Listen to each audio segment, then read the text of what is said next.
नमस्ते साथियों, कक्षा 3 से 5 का परीक्षा परिणाम कैसे तैयार करना है इस अंदर में जानते हैं। जैसा कि आप यहाँ पर देख पा रहे हैं, एक प्रगति पत्रक का नमूना, ठीक है, और साथ में राज्य शिक्षा केंद्र का एक दिशा निर्देश जो कि 6 मार्च को जारी किया गया है। और यह दिशा निर्देश कक्षा तीसरी के परीक्षा परिणाम तैयार करने से संबंधित है। और इसमें जो जानकारी सामने ही दी गई है, तो क्या दिया गया है कि भारत सरकार द्वारा कक्षा 3 से 5 को प्री प्रेटरी स्टेज अंतर्गत रखा गया है, प्री प्राइमरी के अंतर्गत रखा गया है, प्राइमरी के अंतर्गत रखा गया है। इन कक्षाओं में सामान्य कक्षाओं की भांति अर्धवार्षिक एवं वार्षिक मूल्यांकन के आधार पर परीक्षा परिणाम तैयार किया जाना है। ठीक है, तो ये जानकारी इस पत्र में दी गई है। कुल मिला के हम कह सकते हैं कि कक्षा 3 से 5 के विद्यार्थियों का, कक्षा 6-7 के विद्यार्थियों का जो परीक्षा परिणाम है वो वार्षिक और अर्धवार्षिक परीक्षा के आधार पर ही किया जाना है।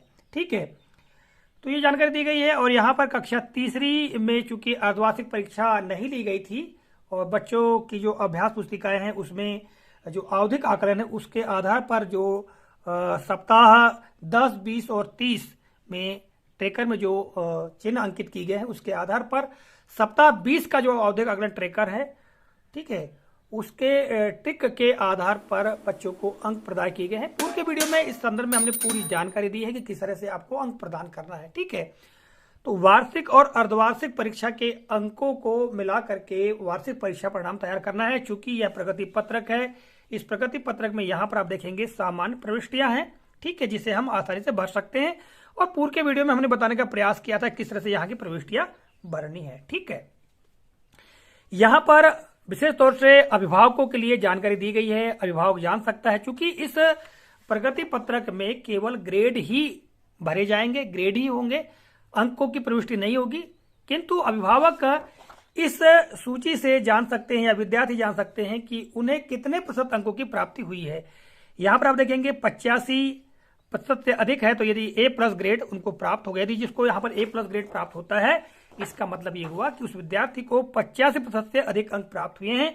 इस तरह से यहाँ पर 76 से 85, 66 से 75, 56 से 65, 51 से 55 और 46 से 50, 33 से 45 और 33 से 50 से नीचे के अंक। तो यहाँ पर ग्रेड दिए गए हैं A+, A grade, B+, B grade, C+, C grade, D और E ग्रेड। ठीक है, ये दिया गया है। और साथ ही यहाँ शैक्षिक क्षेत्रों का मूल्यांकन से संबंधित यहाँ जानकारी दी गई है कि इसके अंतर्गत क्या क्या होगा, क्या क्या आएगा। फिर व्यक्तिगत और सामाजिक गुणों के अंतर्गत यहाँ पर जानकारी दी गई है कि इसके अंतर्गत कौन कौन सी बातें सम्मिलित है। जैसे नियमितता, तो नियमितता के अंतर्गत प्रतिदिन शाला में उपस्थित होना, सभी कालखंडों में उपस्थित रहना, ये नियमितता के अंतर्गत आता है। ठीक है, तो सामान्य प्रविष्टियां इसमें कर लेने के पश्चात इधर हम देखेंगे पीछे साइड में, तो यहाँ पर प्रविष्टि कर लेने के पश्चात यहाँ पर विद्यार्थियों की ग्रेडिंग करना है।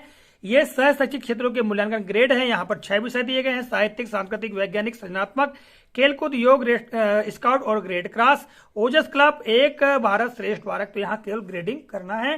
ठीक है, ये तो जैसा कि पत्र में कहा गया है, इसी पत्र में हम देखें तो यहाँ कक्षा तीसरे का जो दिया गया है, इस पत्र में आप देखेंगे तो इसमें यहाँ पर स्पष्ट किया गया कि सह शैक्षिक विषयों में शिक्षकों द्वारा संपूर्ण सत्र में बच्चों के प्रदर्शन के आधार पर प्राप्त अंकों से ग्रेड प्रदान किए जाएंगे।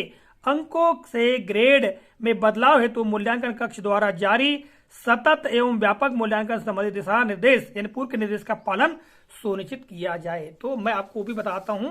ठीक है, तो यहाँ पर देखिएगा ये सतत और व्यापक मूल्यांकन से संबंधित 4 अगस्त 2023 का दिशा निर्देश है। और इस दिशा निर्देश में पूरे विस्तार के साथ संपूर्ण जानकारी दी गई है। ठीक है, तो यहाँ पर जैसा कि पत्र में ये बताया गया है, ठीक है, कि शैक्षिक विषयों में के शिक्षकों के द्वारा संपूर्ण सत्र में जो बच्चों का प्रदर्शन रहा है उसके आधार पर ग्रेड प्रदान करना है। यानी जो अंक प्राप्त होंगे, 2 अंक, जैसे कि आपको मालूम है कि मासिक मूल्यांकन पंजिका में विशेष तौर से इनके अंक भी भरे जाते हैं और उसमें जो प्राप्तांक होंगे बच्चों के, उस आधार पर ग्रेड तैयार करके, ठीक है, ग्रेड तैयार करने से संबंधित जानकारी भी यहाँ पर दी गई है। ठीक है, आप किस तरह से ग्रेड तैयार करेंगे बच्चों के, उससे संबंध में यहाँ देखिएगा ये दिया हुआ है। अंकों की प्रविष्टि जानकारी यहाँ दी गई है।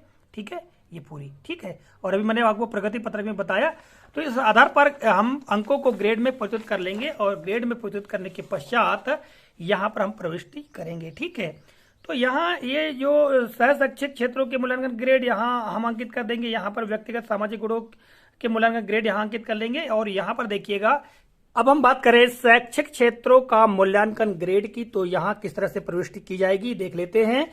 तो जैसा कि यहाँ पर खंड दिया गया मासिक टेस्ट मूल्यांकन के ग्रेड, तो आपको ज्ञात है कि 4 माहों का मासिक मूल्यांकन होना है, ठीक है। और उन्हीं के जो प्राप्तांक है उसके आधार पर ग्रेड तैयार करके यहाँ ग्रेड की प्रविष्टि करना है, ठीक है। प्रथम भाषा हिंदी, द्वितीय भाषा अंग्रेजी, गणित, पर्यावरण और अतिरिक्त भाषा हो तो, नहीं है तो सीधे डेस्क कर देंगे यहाँ पर, ठीक है। और इसके पश्चात यहाँ पर अर्धवार्षिक मूल्यांकन के ग्रेड जो है उसको भरना है, ठीक है। तो अर्धवार्षिक मूल्यांकन के 40 अंक के हैं, यहाँ 60 अंक दिया है जो कि 40 अंक के हैं। तो 40 अंकों के आधार पर हमको ग्रेड तैयार कर ग्रेड भरना है। फिर यहाँ पर प्रोजेक्ट कार्य के ग्रेड भर देने हैं, ठीक है, सभी विषयों के लिए, हिंदी, अंग्रेजी, गणित और पर्यावरण के लिए। इसके पश्चात यहाँ पर वार्षिक परीक्षा जो हुई थी अभी, उसके प्राप्तांक है उसके आधार पर जो ग्रेड तैयार होगा उन ग्रेडों को यहाँ पर भर देंगे। इस प्रकार यहाँ पर संयुक्त जो ग्रेड हैं उनको यहाँ पर भरा जाएगा। और यहाँ पर जो टोटल अंक है उसके आधार पर जो ग्रेड प्राप्त होगा उस ग्रेड को यहाँ पर प्रविष्ट कर देना है। आगे शिक्षक का भी मत, परीक्षा परिणाम का ग्रेड क्या होगा, ठीक है। और यहाँ पर उक्त विद्यार्थी को कक्षा किस कक्षा के लिए कक्षोन्नति दी जाती है उसको यहाँ पर प्रविष्ट कर देंगे, यहाँ हस्ताक्षर, और यहाँ प्रधानाध्यापक के हस्ताक्षर पद मुद्रा लग जाएगी। तो इस तरह से यह प्रगति पत्रक हमको भरकर तैयार कर लेना है, ठीक है। और परीक्षा परिणाम तैयार हो जाएगा। और इसके अलावा अतिरिक्त कोई जानकारी आपको चाहिए तो आप कमेंट करके अवश्य बताएं। तो मिलेंगे अगले कालखंड में, तब तक के लिए जय हिंद।